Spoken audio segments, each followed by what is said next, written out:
जय महाराष्ट्र मित्रांनो, राज्यातील सुरू असलेला गंभीर असा प्रश्न म्हणजे शेतकरी कर्जमाफी। राज्यातील शेतकरी आणि बँका दोन्ही या कर्जमाफीच्या पेचामध्ये अडकले आहेत आणि या पेचामधून सुटका नाही झाली तर येणारा खरीप हंगाम शेतकऱ्यासाठी आणि बँकांसाठी देखील अतिशय त्रासदायक ठरू शकतो।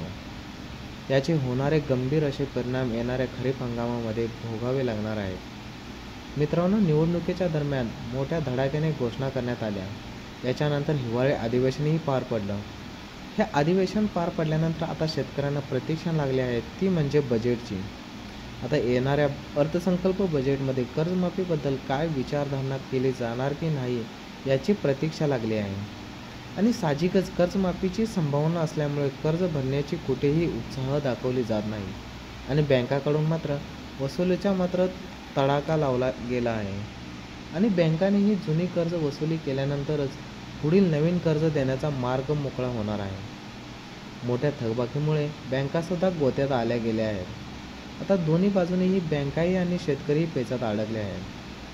मित्रांनो, डिसेंबर महिन्यात जे की नवीन माहिती हाती आली होती, जी की याच्यामध्ये फक्त जिल्हा बँकेचा डाटा काढला तर 26 ते 27 जिल्ह्यांची आकडेवारी 15,46,000 पेक्षा जास्त शेतकरी थकीत कर्जदार आहेत, जे कर्जमाफीच्या निकषामध्ये बसू शकतात आणि हे कर्जमाफी करण्यासाठी जवळपास 30,600 कोटीपेक्षा जास्त रक्कम द्यावी लागणार आहे शासनाला। ही फक्त जिल्हा बँकेचा डाटा आहे। जिल्हा बँका हा शेतीसाठी आणि शेतकऱ्यासाठी स्वस्त आहे। कर्जमाफीसाठी सगळ्यात पहिल्यांदा नंबर 1ला जिल्हा बँकेचा कर्ज माफ करण्यासाठी शासनाचं अनुमान दिलं जातं। या बँका डगमगायला आल्या तर शेतकऱ्यांचं खूप नुकसान होऊ शकतं। बँका अडचणीत गेल्या तर सर्वांना नुकसान होऊ शकतात। यामध्ये बघितलं तर 9 ते 10 जिल्हे असे आहेत की ज्याच्याकडे 200 ते 400 कोटीच्या आसपास शेतकऱ्यांची कर्ज थकीत आहेत।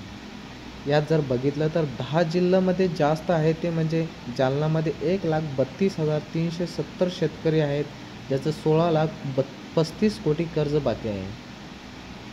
बुलढाण्यामध्ये 1,09,402 शेतकरी आहेत, त्यांचं 10,48,000 कोटी कर्ज बाकी आहे।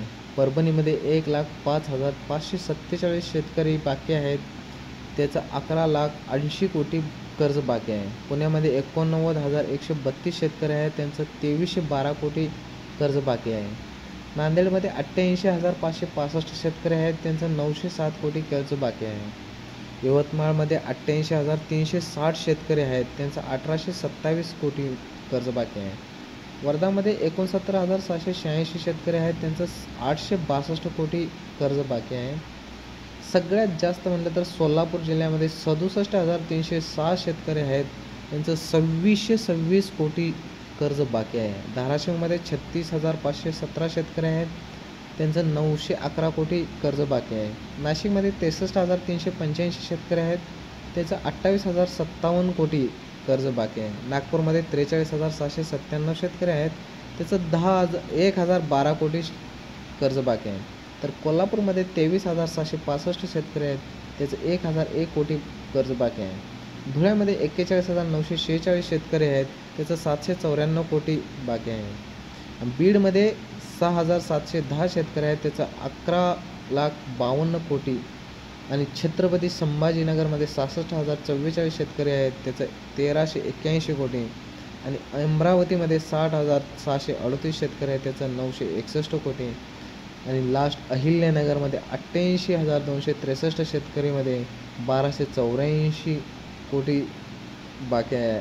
भंडारा झालं, गोडचिरी झालं, चंद्रपूर, लातूर, पालघर, रायगड, रत्नागिरी, सिंधुदुर्ग, वाशिम या जिल्ह्यामधील शेतकऱ्याकडे देखील कर्ज 200 ते 400 कोटीच्या आसपास आहे। असे टोटल 15,46,000 शेतकऱ्याकडे 30 कोटीपेक्षा जास्त कर्ज आहे। कर्जमाफीचा जर विषय गंभीरपणाने घेऊन या अर्थसंकल्प अधिवेशनामध्ये जर सुटला नाही तर येणारा खरीप हंगाम शेतकऱ्यासाठी जाचक सुरू ठरू शकतो। आता कर्ज भरण्यासाठी नोटिसा दिल्या जातात, कर्ज भरलं तरी प्रॉब्लेम, नाही भरलं तरी प्रॉब्लेम। बँकांना पण प्रॉब्लेम आहे, खरीप हंगामाला कर्ज द्यायचं कुठून? शासनाने हे गांभीर्याने प्रश्न सोडवले पाहिजेत। निवडणुकीच्या वेळेस हे एक शेतकऱ्यांना दिलेलं लालच असं म्हणावं लागेल आणि ह्या लालचामुळं हा प्रश्न शेतकऱ्यांनाही सोडवणं गरजेचं आहे. धन्यवाद.